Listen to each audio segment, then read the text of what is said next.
Welcome back to the Dan Cave and welcome to part 2 of the D Modelkits 24 scale Sierra Cosworth. So we're on to part 2 now.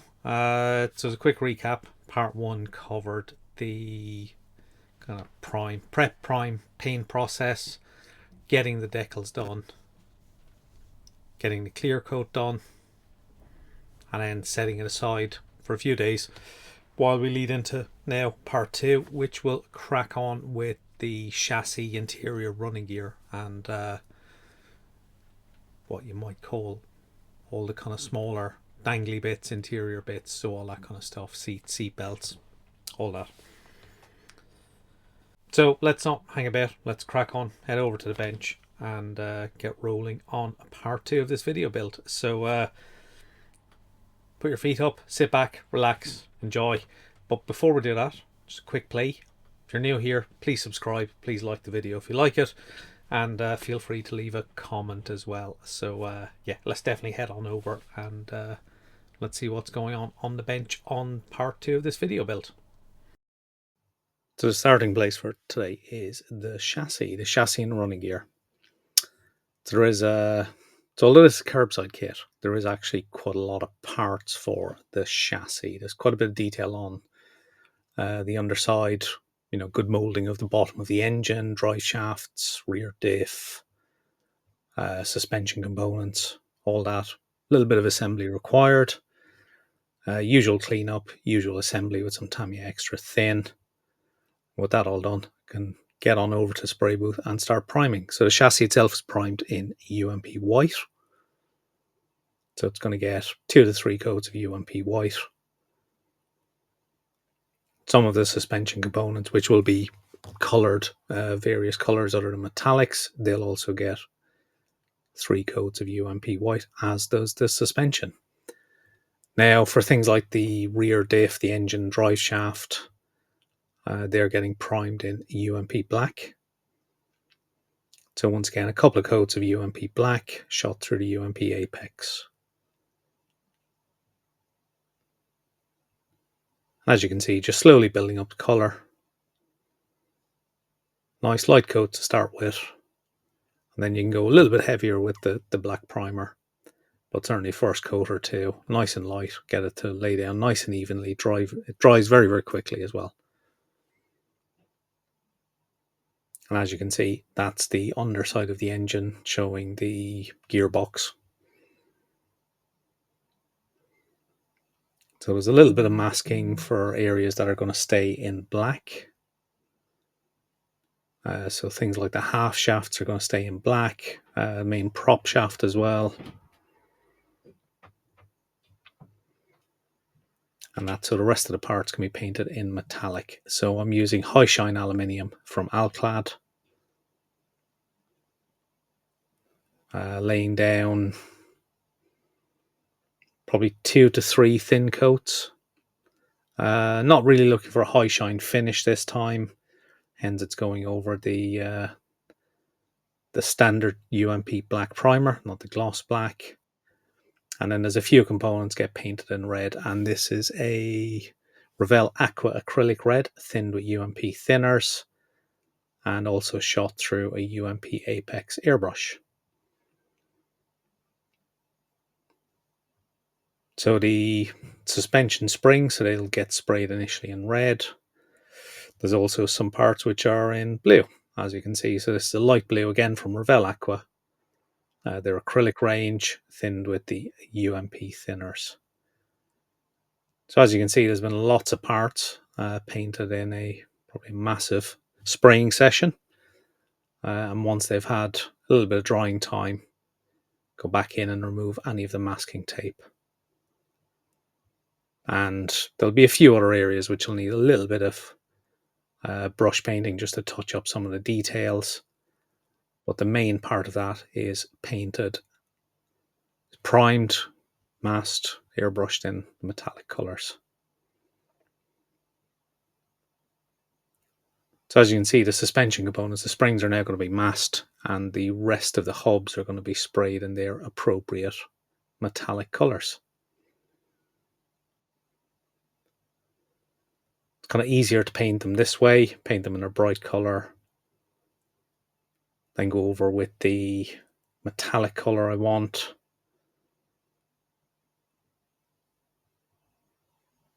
And once that metallic is down, further masking on the rear suspension, kind of trailing arm components, because those metallic parts are going to get sprayed in a clear red to give it a kind of anodized red look. Which does seem to have come out looking reasonably okay. So for the springs themselves, I'm just going to run some black panel line wash into the springs, and that'll add a nice bit of depth to them. So that black wash is also going to be used on all the rear diff components, engine components. Not to make it look dirty, but just add a little bit of depth and character to the parts. So once I'm happy with all that and all that painting is done, I'm actually going to start assembly of the running gear of the car. So as you can imagine, the engine goes underneath the front. It is curbside, so all you get is the bottom of the engine. Front goes in, steering can go on. Front shocks can be put in with the steering. Rear suspension and trailing arms pop straight into place like so. A little bit of CA glue.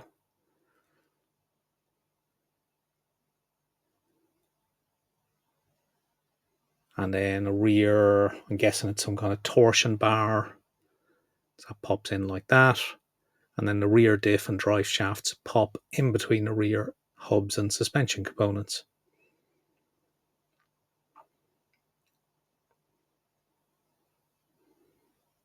And everything just pops nicely into the holes that are pre-drilled in the chassis for those parts. Well, not pre-drilled, pre-molded actually. And then there's a lower subframe as well, which sits under the engine. A couple more bits on the rear suspension. And that is looking very, very nice for a curbside kit. So once that's completed, it's time to move on to the interior tub.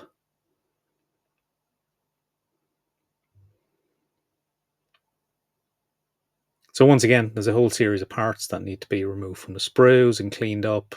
Clean up any sprue attachment points, any seam lines. Not that there's many seam lines on this kit. It's very, very well molded. But some element of seam line is almost impossible not to have something there to clean up. But it is quite minimal on this kit.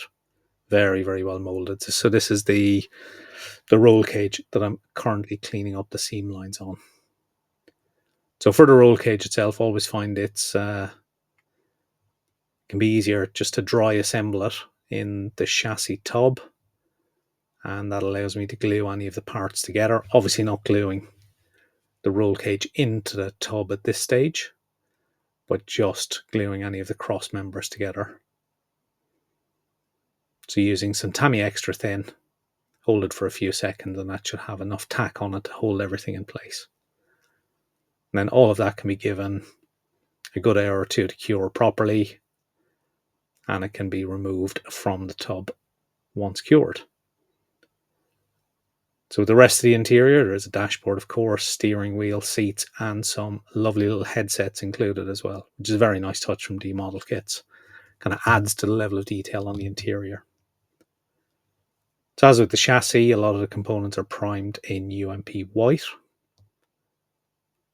So again, with the roll cage, it's a case of getting around all those little nooks and crannies and awkward angles. And then there's plenty of components on the interior to prime in mainly white, but also some black components as well, as they'll ultimately end up being painted in metallics. And at this stage, I'll go back to do the brake discs as well. So as you can see, the dashboard gets a couple of coats of UMP black, as do the seats. And then once all of that primed components have cured for at least 12 hours, it's back in with some Alclad steel for the brake discs. Now what's quite nice on this kit is there is some PE discs included as well, and that really adds to how well the brakes actually look on this kit.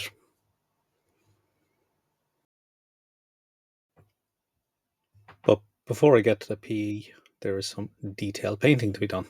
So the center of the discs is painted in a different color. So I'm using my D-Spay circle cutter to cut out the center of a piece of masking tape.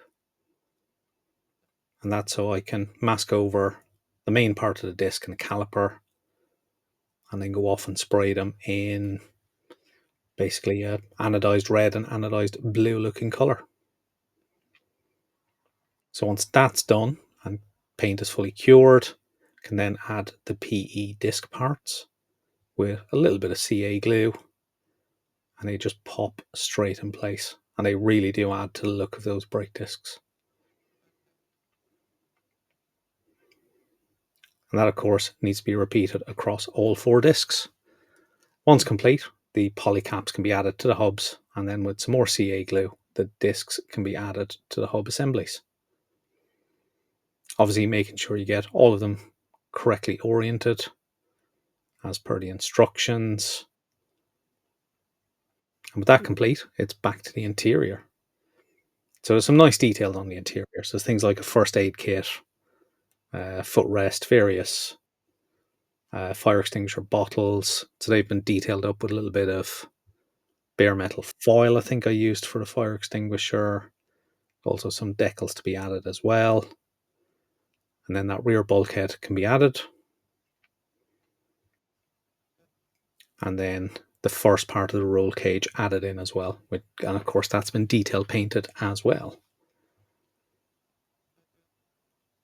So with that in place, it's time to add some composite decals to the back of the seats. So they're 1-piece decal for each seat.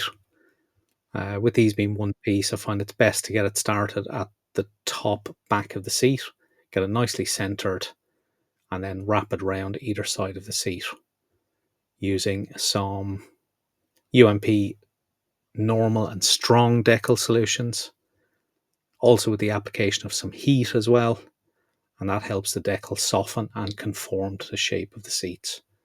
And basically you're just working with those decal solutions just to get rid of any folds in the decal, any creases. Just work your way around and get them nicely conforming to the shape of the seat. So seat rails can be added, so there were PE parts, and they've been painted up using Tamiya X13 metallic blue, I believe. And once those parts have been added to the seat, it's time to start working on the seat belts. Now I have to compliment D Modelkits on the seat belt set that they've included. The ribbon fits perfectly through the PE, so it makes it an absolute joy to work with. So as you can see, you just push the ribbon through the opening in the PE part. I'm using a little bit of double-sided tape on the back just to fold it over and secure it in place. So, for example, with some of the Hasegawa kits, because they include a sheet of kind of plastic material that you cut yourself, I normally replace it with some ribbon. Can often find that the sizing of the PE parts is not designed for the ribbon, so it could be quite a challenge. With this kit, it's been absolutely no problem and has actually made me enjoy doing seatbelts like this, because normally it can be quite a tedious process, but I actually did enjoy it on this build.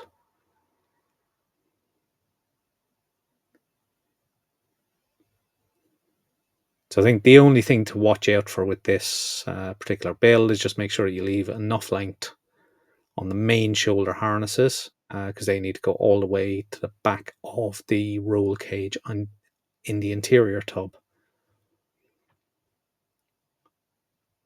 As you can see, I'm just adding the detail decals for the seat manufacturer and for the seatbelt manufacturer as well. So the seatbelt ones, I'm just going to use a little bit of UMP extra strong, just brush it over, and that will help the decal melt into place on the seatbelt material. So the seats themselves can then be CA'd in place in the interior tub. and the excess length of the seatbelt material trimmed to length and then secured in place, like so.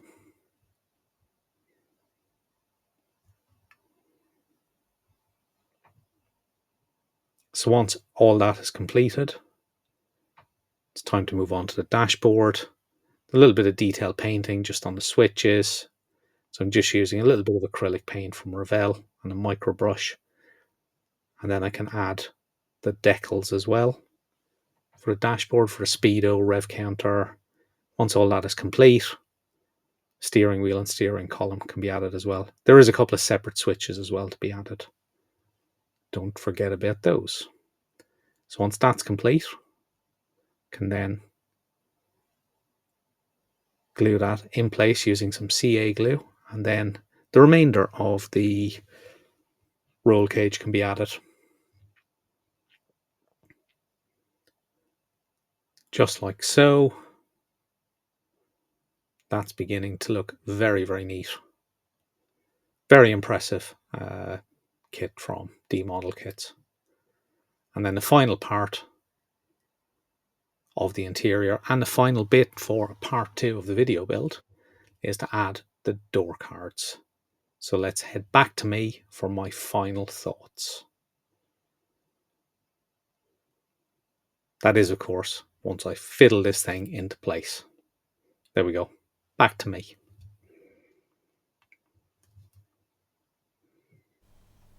So part 2 is now complete. So there's been a lot of ground covered in part 2. There's all that chassis and running gear, and as you see, that there's quite an amount of detail just to the running gear, even for a curbside kit. So hats off to Modelkits for doing a fantastic job. There's even a few more bits in part 3 which I didn't cover here. You know, things like the exhaust will appear in part 3. Interior, lots of detail in the interior, lots of photo etch belts, ribbons are included. Yeah, wonderfully detailed kit for first time out from Modelkits. Absolutely spot on. So as you can see, we made all that fantastic progress, which of course will kick us on to part 3. Part 3, you'll probably look at getting all those kind of remaining exterior bits of the build kind of prepped and primed, windows, and then addressing the exterior, you know, clear coat, flattening back, polishing, and the final assembly of the kit. So that'll be coming next in part 3. So thank you all for watching. I hope you've enjoyed it. As I said earlier, if you're not a subscriber, please subscribe. If you like the video, give it a like. Feel free to leave a comment as well. And once again, thank you all for watching, and I'll see you all in part 3. Thanks for now. Bye bye.